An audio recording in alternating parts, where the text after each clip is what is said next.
Hello friends, જય શ્રી કૃષ્ણ. સ્વાગત છે તમારું માધુરીસ કિચન અપમાં. આજે આપણે બનાવીશું એકદમ પરફેક્ટ માપ સાથે બજાર જેવા મોતીચૂરના લાડુની રેસીપી. આ રેસીપી આપણે કોઈ પણ જાતના જારા કે કોઈ પણ જાતના પાઇપિંગ બેગ વગર બનાવીશું. તો આપણે અહીંયા આ રીતના રસીલા છે એવા મોતીચૂરના લાડુની રેસીપી તૈયાર કરવાની છે. તો રેસીપીને એન્ડ સુધી જોજો. તો ચાલો રેસીપી બનાવવાનું શરૂ કરીએ. જો મારી રેસીપી સારી લાગે તો વિડીયોને લાઈક કરજો, શેર કરજો અને મારી ચેનલને હજી સુધી સબસ્ક્રાઇબ ના કરી હોય તો સબસ્ક્રાઇબ કરજો અને બાજુમાં રહેલા બેલ આઇકનને પ્રેસ કરજો નવી રેસીપી વિડીયો સૌથી પહેલા જોવા માટે. મોતીચૂરના લાડુ બનાવવા માટે મેં અહીંયા 1.5 કપ જેટલો બેસન લીધો છે. બેસન આપણે અહીંયા ચાળીને લેવાનું છે. હવે આપણે આમાં 1 પિંચ જેટલા સોડા છે એડ કરીશું. આપણે 1 પિંચ જેટલા આમાં સોડા છે એડ કરવાના છે. સોડા એડ કરવાથી ને આપણા જે બુંદી છે એકદમ સરસ ફૂલેલી તૈયાર થશે. હવે આપણે આનું બેટર છે તૈયાર કરવાનું છે. હવે આપણે આમાં થોડું થોડું પાણી છે એડ કરતા જશું અને આપણે આનું બેટર છે તૈયાર કરી લેશું.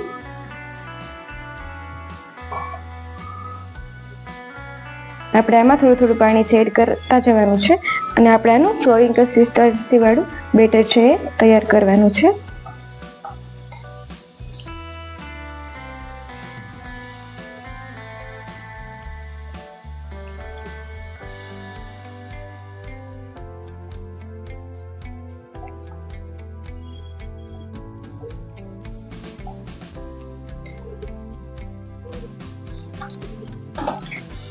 તો અહીંયા મારે 1.5 કપ ચણાની સાથે 1 કપ મેં અહીંયા પાણી લીધું છે. હવે આપણે જરૂર પડશે તો થોડુંક પાણી છે એ એડ કરશું.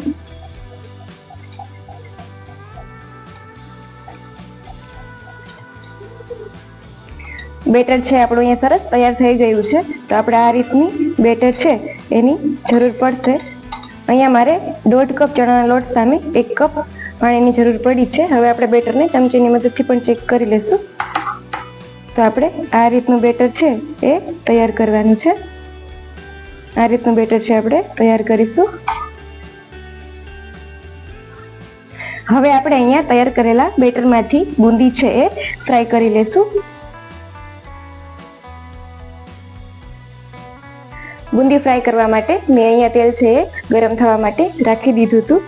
હવે આપણે એકવાર તેલને ચેક કરી લેશું. તો તમે અહીંયા જોઈ શકો છો કે આપણું તેલ છે સરસ ગરમ થઈ ગયું છે.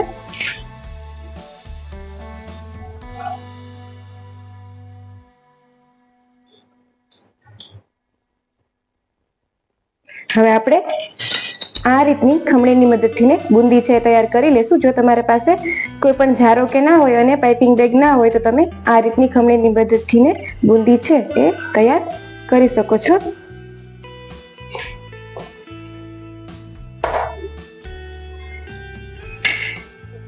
હવે આપણે બુંદીને આ રીતે ખમણીની મદદથી પાડી લેશું.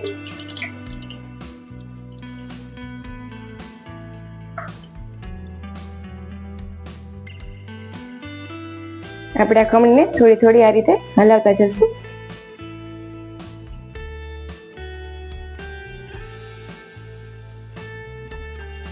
તો કડાઈમાં સમાય એટલી આપણી બુંદી છે તૈયાર થઈ ગઈ છે. હવે આપણે આ ખમણીને સાઈડમાં લઈ લેશું.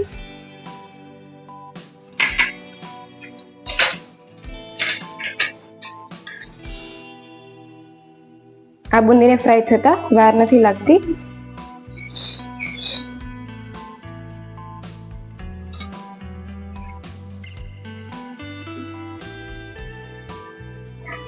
હવે આપણે બુંદીને બીજી સાઈડ પલટાવી લેશું.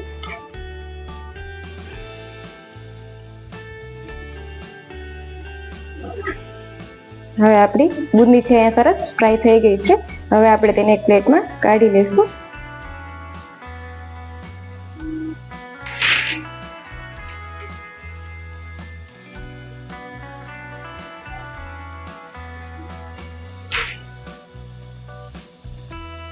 હું તમને અહીંયા ફરી એકવાર બતાવી દઈશ કે બુંદી આપણે કેવી રીતના તૈયાર કરવાની છે.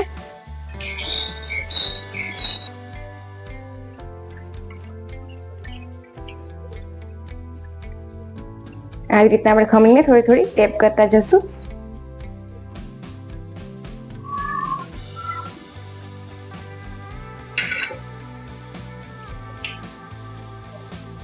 હવે આપણે બુંદીની સાઈડ છે ચેન્જ કરી લેવાની છે.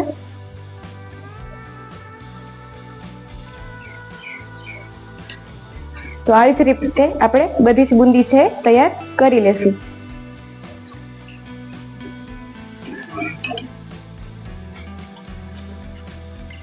અહીંયા મેં બધી જ બુંદીને તૈયાર કરી લીધી છે. તો તમે જોઈ શકો છો કે આપણી બુંદી છે એકદમ સરસ છૂટી છૂટી ગોળ અને ફૂલેલી તૈયાર થઈ છે. હવે આપણે બુંદીને થોડી વાર માટે ઠંડી થવા દઈશું. ત્યારબાદ આપણે આનો મિક્સર જારમાં અધકચરો ભૂકો છે તૈયાર કરવાનો છે. બુંદી ઠંડી થઈ ગઈ છે તો આપણે હવે તેને મિક્સર જારમાં એડ કરી લેશું.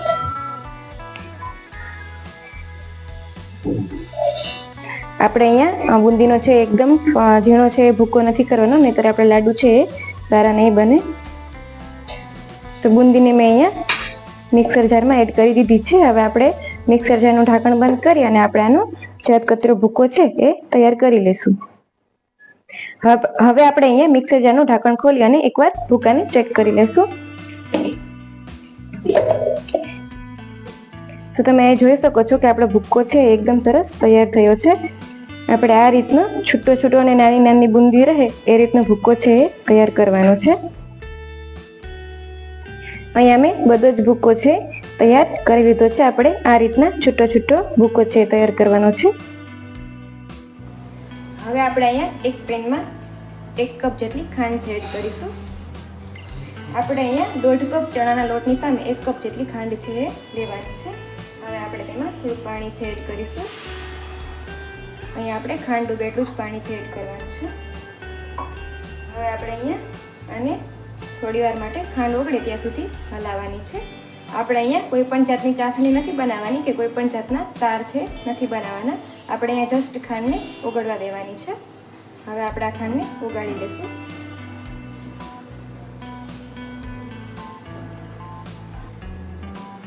ખાંડ આપણે અહીંયા થોડીક મેલ્ટ થાય એટલે હવે આપણે તેમાં ઓરેન્જ ફૂડ કલર છે એડ કરવાનો છે. ફૂડ કલર એડ કરવાથી ને આ જે લાડુનો કલર છે એ એકદમ સરસ આવે છે. ફૂડ કલર એડ કરવો એ ઓપ્શનલ છે. જો તમારે એડ કરવો હોય તો કરી શકો છો. હવે આપણે આને થોડી વાર માટે મિક્સ કરી લઈશું.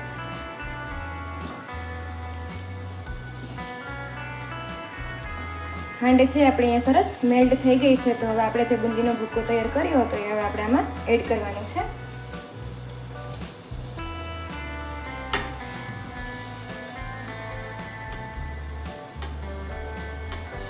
હવે આપણે આમાં બધો જ ભૂકો છે એડ કરી દઈશું.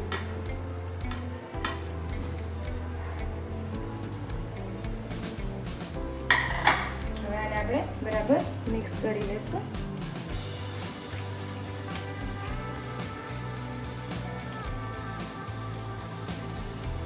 હવે આપણે આને થોડી વાર માટે મિક્સ કરવાનું છે.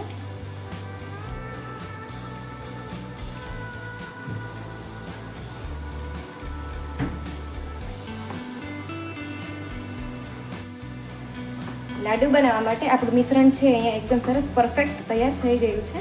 આપણે અહીંયા આ રીતનું મિશ્રણ છે તૈયાર કરવાનું છે. હવે આપણે આમાં 1 ચમચી જેટલું ઘી છે એડ કરીશું. હવે આપણે બરાબર મિક્સ કરી લેશું. ઘી આપણું મિશ્રણ સરસ મિક્સ થઈ જાય એટલે પછી હવે આપણે ગેસની ફ્લેમ બંધ કરી અને આપણે આને થોડી વાર માટે ઠંડુ થવા દેશું. તો આપણું અહીંયા મિશ્રણ છે સરસ મિક્સ થઈ ગયું છે. હવે આપણે ગેસની ફ્લેમ બંધ કરી અને આપણે થોડી વાર માટે ઠંડુ થવા દઈશું. પછી આપણે તેના લાડુ છે તૈયાર કરવાના છે. આપણું જે મિશ્રણ છે અહીંયા ઠંડુ થઈ ગયું છે અને તેને મેં એક પ્લેટમાં કાઢી લીધું છે. હવે આપણે તેના લાડુ છે વાળવાના છે. તો હવે આપણે તેના આ રીતના જે લાડુ છે એ વાળી લેશું. આપણે એનો આ રીતનો લાડુ છે વાળવાનો છે. આ રીતે આપણે હાથની મદદથી પ્રેસ કરતા જશું અને બધા જ લાડુ છે એ તૈયાર કરી લેશું. આપણે આ રીતના બધા જ લાડુ છે તૈયાર કરી લેવાના છે.